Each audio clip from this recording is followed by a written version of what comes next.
Good day sa inyo mga mosing. Isang mainit na umaga na naman. Tara na't i-update ko kayo sa aking mga isda. Let's go!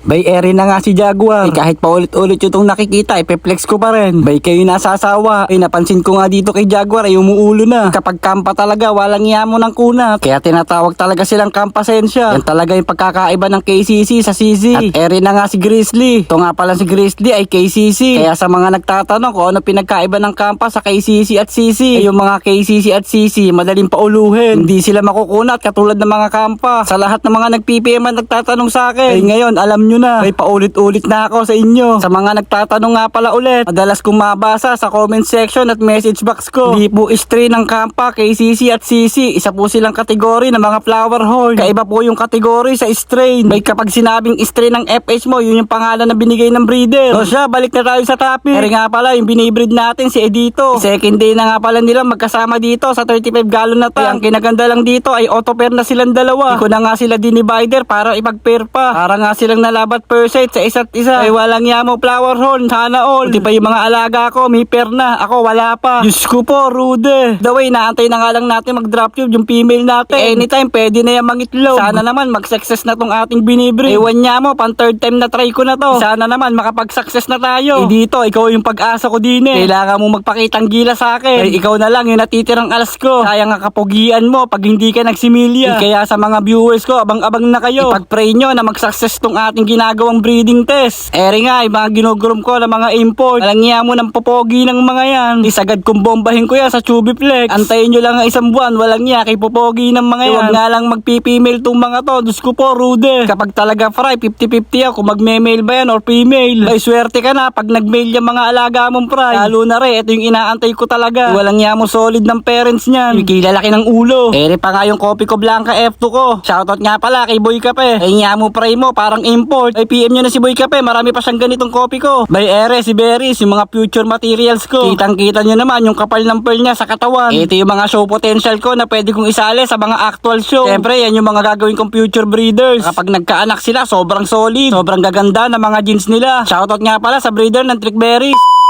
Di na naman tayo kay Casper. Alangha mo si Casper, binata na. Bay walang niya mo, single siya for 2 years. Kaya ayan, binigyan ko na ng kanyang jowa. Bay pagkaunang salang ko nga lang pala, hindi na agad na sila nag-away. Walang niya mo mga flower horn, nalalabat percent din naman eh. Kaya swerte lang siguro ko dahil nagkataon na gusto nila ang isa't isa. Daway, antay na rin ulit natin mag-drop tube ng female para makapangitlog na siya. Para ready na maging daddy si Casper. Bay walang hamo si Casper, daddy na. Casper, kuha ko sa'yo, similyahan mo yung magiging itlog nyo. Huwag mo akong papahiya sa chicks mo. Kanya mo si Casper, yabang, yung pahipo, yung kanyang aquarium. Alam mo naman naagawin sa kanya yung female. Siya, Casper, good luck! Ayun lang mga mosing ang aking update sa ating mga binibreed and hopefully soon mag-success yung ating breeding. So hanggang dito na lang. Happy fish keeping. Peace out!